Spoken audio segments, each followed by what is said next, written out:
प्यारे बच्चों नमस्कार।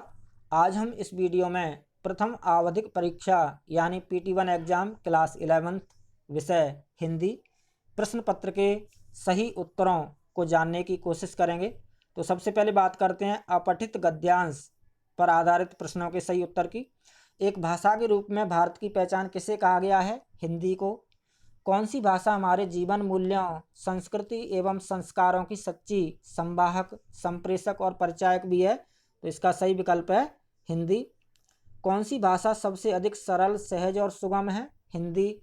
विश्व की सबसे अधिक वैज्ञानिक भाषा कौन सी है? हिंदी। विश्व में सबसे अधिक बोली जाने वाली भाषाओं में हिंदी का कौन सा स्थान है? तीसरा।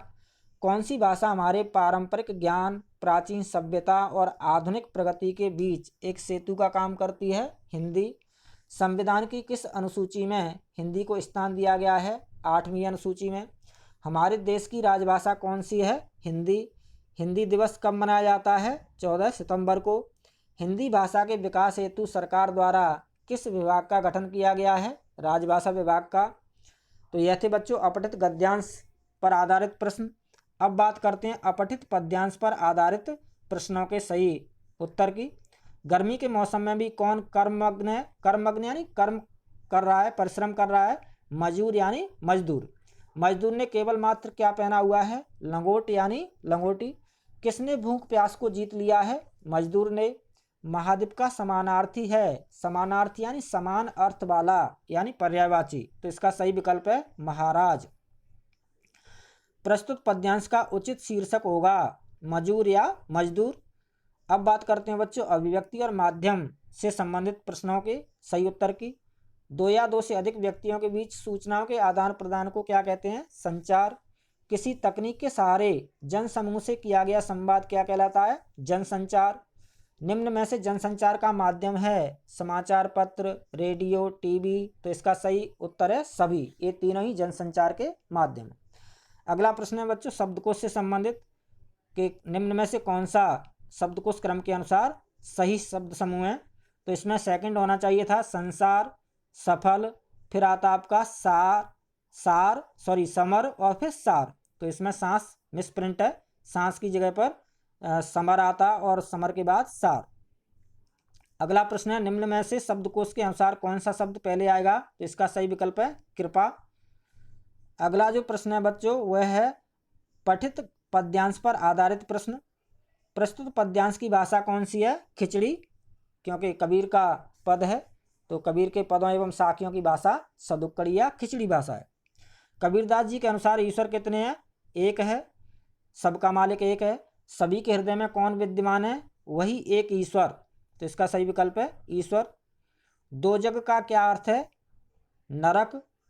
कोहरा का प्रतीकार्थ क्या है? प्रतीकार्थ यानी दूसरा अर्थ, अन्य अर्थ या ध्वन्यार्थ भी कह सकते हैं। तो इसका सही विकल्प है ईश्वर।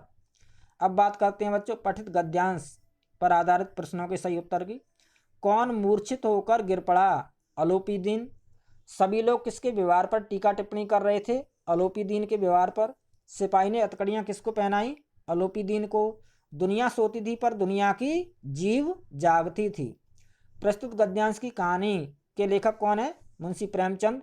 नमक का दरोगा कहानी से लिया गया ये गद्यांश। अब बात करते हैं बच्चों पठित पाठों पर आधारित प्रश्नों के सही उत्तर की। मीराबाई की भक्ति भावना किस प्रकार की है? माधुर्य भाव की। बीजक किसकी रचना है? कबीरदास जी की। मीराबाई ने किसे घृत यानी घी के समान बताया है? भगवान श्री कृष्ण की भक्ति को, कृष्ण भक्ति को। धर्म ने धन को पैरों तले कुचल डाला। तो इसका सही विकल्प है धन। बंशीधर को रिश्वत लेने के लिए किसने समझाया था? बंशीधर के पिताजी ने।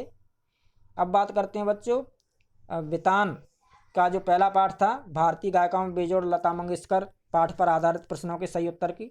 किसे भारतीय गायिकाओं में बेजोड़ कहा जाता है? लता मंगेशकर को। गाने का ऐसा अंदाज जो एक आदमी को भी भाव विभोर कर दे, एक आम आदमी को भी भाव विभोर कर दे, उसे क्या कहते हैं? गानपन। निम्नलिखित में से क्या लय का प्रकार नहीं है? तो द्रुत लय, मध्य लय, विलंबित लय ये सब लय के प्रकार हैं। निलंबित लय यह लय का प्रकार नहीं है। तो इसका सही विकल्प है निलंबित लय। किस गायिका को भारत कोकिला के नाम से जाना जाता है? लता मंगेशकर को। जलद लय या द्रुत लय किस संगीत की विशेषता है? चित्रपट संगीत की विशेषता है? तो सही विकल्प पहला है चित्रपट संगीत। हार्दिक शुभकामनाएं, all the best, good luck, जय हिंद, धन्यवाद।